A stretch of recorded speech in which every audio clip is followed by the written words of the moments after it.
જય માતાજી, જય રાજપૂતાના। હું જયદીપસિંહ વાઘેલા, અમદાવાદ। દોસ્તો, આપણે સૌ જાણીએ છીએ કે આ દેશમાં જ્યારે જ્યારે નારી શક્તિનું અપમાન થયું, નારીની અસ્મિતા ઉપર કોઈએ ઘા કર્યો, ત્યારે એક ધર્મ યુદ્ધ કાયમ થયું છે। માતા સીતાનું હરણ કરીને રાવણ લંકામાં લઈ ગયો અને રામાયણની રચના થઈ। દ્રૌપદીનું ચીરહરણ ભરી સભામાં દુશાસન દ્વારા થયું અને મહાભારતની રચના થઈ। આજે કળિયુગમાં પુરુષોત્તમ રૂપાલા દ્વારા ક્ષત્રિય સમાજની મા બેન દીકરીઓની અસ્મિતા ઉપર એક ઘા કરવામાં આવ્યો અને ક્ષત્રિય સમાજ દ્વારા એક અસ્મિતા યુદ્ધ થઈ રહ્યું છે।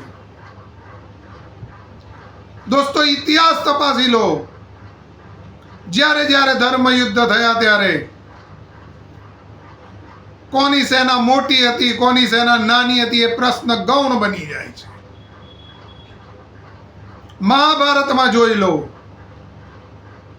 કૌરવો પાસે જે સેના હતી એના કરતા પાંડવો પાસે ઘણી નાની સેના હતી। કૌરવો પાસે અનેક મહારથીઓ હતા જે યુદ્ધના નિપુણ હતા, છતાં જીત પાંડવોની થઈ, કારણ કે ધર્મ પાંડવોના પક્ષે હતો। રામાયણમાં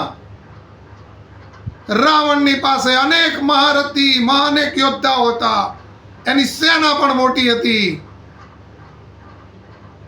જ્યારે મારા પ્રભુ રામ પાસે માત્ર વાનર સેના હતી, છતાં જીત પ્રભુ શ્રી રામની થઈ, કારણ કે ધર્મ પ્રભુ શ્રી રામ સાથે હતો। એમ આજે પણ હું ઇતિહાસના આધારે કહું છું કે ક્ષત્રિય સમાજ પાસે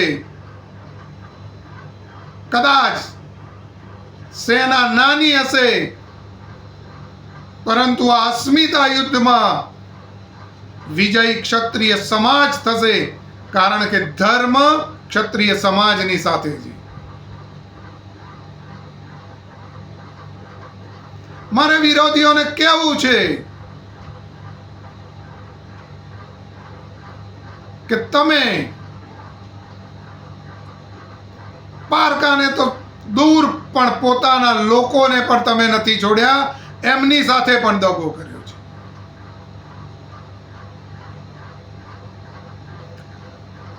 તમે આત્મારામ કાકા એ બુઝુર્ગનું ધોતિયું જાહેરમાં ખેંચ્યું, એની અસ્મિતા પર ઘા કર્યો, એનું ચરિત્ર હરણ કર્યું।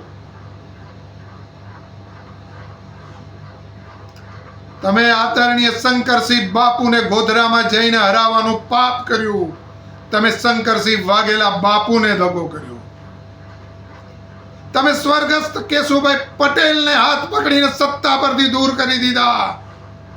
તમે કેશુભાઈ પટેલની સાથે દગો કર્યો।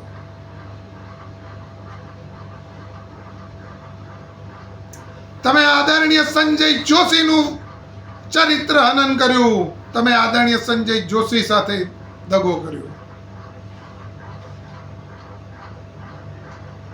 ઇતિહાસ સાક્ષી છે કે વાલ્મીકી લૂંટારાએ, જે એક વાલિયો લૂંટારો હતો, પરંતુ અનેક વર્ષોને તપશ્ચર્યા પછી એ વાલિયા લૂંટારામાંથી વાલ્મીકી ઋષિ કહેવાયા।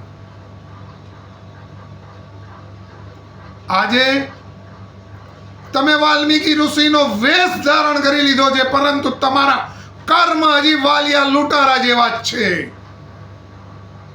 તમે વેશ વાલ્મીકીનો લીધો, પરંતુ કર્મ વાલિયા લૂંટારાના છે। તમે લોકોની આંખમાં ધૂળ નાખવાની કોશિશ કરો છો। તમને જ્યારે જ્યારે પર પ્રશ્ન પૂછવામાં આવ્યા, ત્યારે તમારી અહંકારી નીતિના કારણે પ્રશ્ન પૂછનારને તમે જેલમાં ધકેલી દેવાની નીતિ અપનાવી।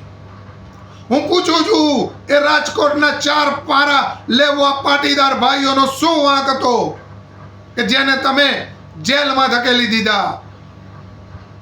શું લોકશાહીમાં પોતાના પ્રશ્નોની વાચા આપવી, સત્તાને સવાલ કરવા એ કોઈ ગુનો છે?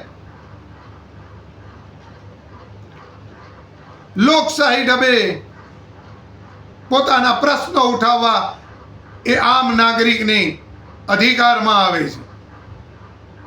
હું પૂછું છું, શું વાંક હતો એ મારા કોળી ભાઈઓનું, જેનું અપમાન સરકારમાં બેઠેલા એક મંત્રીએ કર્યું?